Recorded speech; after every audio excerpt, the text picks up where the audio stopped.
ரிஷப லக்கணம், ரிஷப ராசி. பொதுவா ரிஷப லக்கணம், ரிஷப ராசி தான் செய்யக்கூடிய தொழில், தான் செய்யக்கூடிய வேலைகள், பணிகள் அடுத்தவங்களுக்கு தெரியக்கூடாது. நம்ம என்ன செய்யணுமோ அது நமக்கு தெரியணும். அடுத்தவங்களுக்கு தெரியாம இருக்கிறது நமக்கு நல்லது.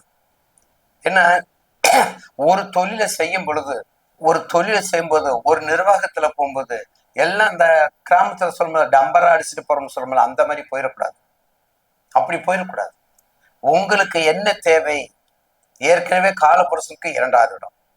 அங்கே கிருத்திகை, ரோகிணி, மிருகசீரிடம். கிருத்திகை, ரோகிணி, மிருகசீரிடம். தகப்பனார், தாயார், தகப்பனார், மகன், தனையன் 3 பேர் சேர்ந்து இருக்கக்கூடிய நட்சத்திரங்கள் இருக்குது. அப்ப அங்க சந்திரன் உச்சத்துல இருக்காரு. சந்திரன் உச்சத்துல இருக்க, ராகு கேதுக்கள்ல நீச்சத்துல இருக்காங்க. பாருங்க, ஷாயா கிரகம் அங்கே நீச்சம். மேஷத்துல சூரியன் உச்சம், சனி நீச்சம். ஒவ்வொரு கட்டத்துக்கும் உங்களுக்கு ஒவ்வொரு லக்கணத்துக்கும் ஒவ்வொரு பாவகத்திலும் பாருங்க. அப்ப சந்திரன் உச்சம். அப்ப காலப்புருஷனுக்கு 4ஆம் இடத்துக்குரியவன் 2ல உச்சம். அப்ப எவ்வளவு தில்லா இருப்பீங்க நீங்க? சரி, அதை விடுங்க. காலப்புருஷனுக்கு 4 வேண்டாம். உங்க ராசிக்கு உங்க லக்கணத்துக்கு 3. அங்க உங்க லக்கணத்துக்கு உங்க ராசிக்கு 3க்குரிய சந்திரன் உச்சத்துல இருக்காரு. அப்ப நீங்க எந்த ரிஷப லக்கணம், ரிஷப ராசிக்காரவங்களை எடுத்துக்கிட்டீங்கன்னா, நான் ஏற்கனவே சொல்லியிருக்கிறேன், அதாவது தெரிந்த தொழிலை விட்டனும் கிடையாது, தெரியாத தொழிலை தொட்டனும் கிடையாது. உங்க மீடியாக்கள், உங்கள் இசை சம்பந்தப்பட்டது, உங்களது டான்ஸ் சம்பந்தப்பட்டது, உங்களது இன்ஸ்ட்ருமெண்ட் சம்பந்தப்பட்டது, உங்களுடைய எல்லா திரைத்துறையும், திரைப்படத்துறையும் சரி, சின்ன துறை, பெரிய துறை, director, stunt master, light boy, அந்த ஃபீல்டுக்குள்ள யாரு போனாலும் உச்சத்துக்கு வரக்கூடியவங்க யாரு? 3க்குரியவன் சந்திரன்.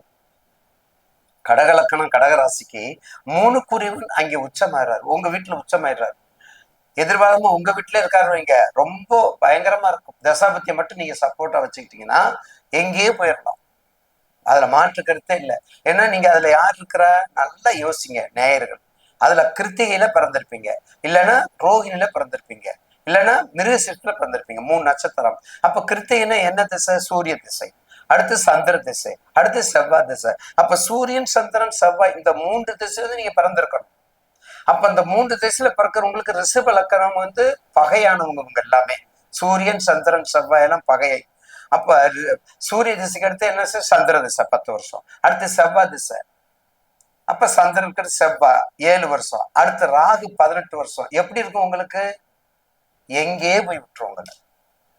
எந்த அளவுக்கு டெவலப் பண்ணுமோ அந்த அளவுக்கு உங்களுக்கு எந்த இருக்க மீடியாக்களை போய் விட்டுரும். மீடியாக்களை போய் விட்டுரும் உங்களுக்கு. ரிஷப லக்கணம், ரிஷபக்காரிகள் ராகு திசை என்ன ஆகும்? பயங்கரமா இருக்கும். போகராகுவா மாறி போயிடும். அடுத்து என்ன? அது குரு வருது. குரு நார்மலா இருக்கும். குரு உங்களுக்கு நார்மலா 7 8க்கும் 11க்குரியவன். உங்க லக்னத்துக்கு ராசிக்கு 8க்கும் 11க்குரியவன். அப்ப 8க்கும் 11க்குரியவன் போது முதல்ல கஷ்டமா இருக்கும், முதல்ல நஷ்டமா இருக்கும், முதல்ல தடையா இருக்கும். 8 உடல் ரீதியா தடையா இருக்கும், மனைவியில தடையா இருக்கும், மாங்கல்யத்துல தடையா இருக்கும், திருமணத்துல தடையா இருக்கும், குழந்தையில தடையா இருக்கும். அப்போ குரு திசை 16 வருஷத்துல ஒரு 7-8 வருஷம் முடிஞ்சிருச்சுன்னு வைங்க. அடுத்து உங்களுக்கு என்ன ஆகும்? என்னென்ன தடையா இருந்தா அது போல வெற்றியை கொடுக்கும்.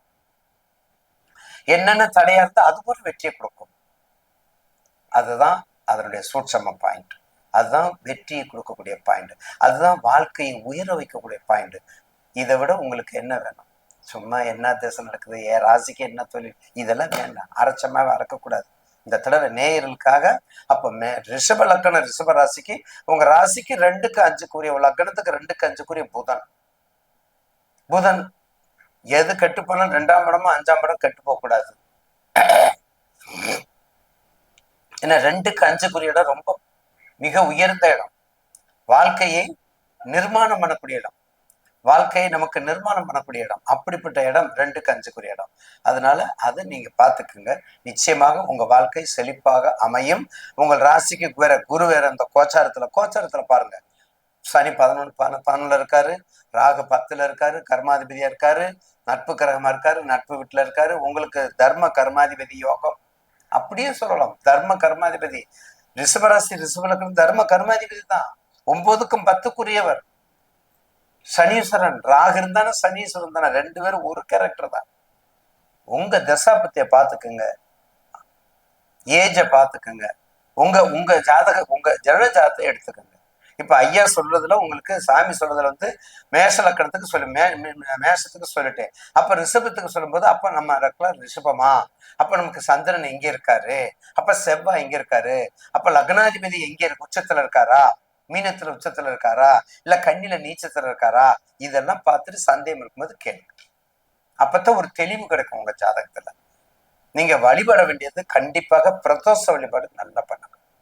பிரதோஷ வழிபாடு நல்லா பண்ணணும்னா கண்டிப்பாக அதோட மகாலட்சுமி ஸ்தோத்திரம், மகாத்மியம் கண்டிப்பாக. ஏன்னா அந்த இடமே லட்சுமிக்குரிய இடம்.